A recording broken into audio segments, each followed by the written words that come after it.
Good evening সবাইকে। আজকে রয়েছে আমার একটা বিয়েবাড়ি খুব বাড়ির কাছে, তাই জন্য অফিস থেকে এসে রেডি হয়ে যাচ্ছি। আর এটা হচ্ছে আমার ফাইনাল রেডি হওয়ার পর গেট আপটা। খুব হালকাই মেকআপ করেছি আর এই লং কোটটা পরেছি, যেটা আমার খুব ফেভারিট।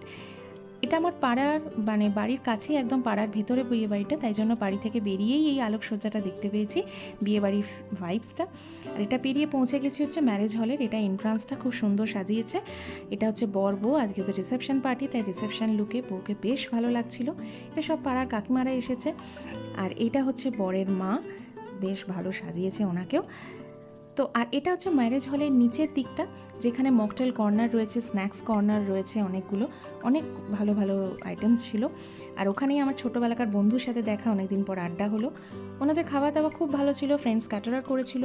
মেনুতে ছিল হচ্ছে রুমালি রুটি, হরিয়ালি কর্ন, চিকেন কারি, মশালা পনির, ক্রিসপি ফ্রাইড ফিশ, সালাড ছিল, বাসন্তী পোলাও ছিল, মাটন কারি,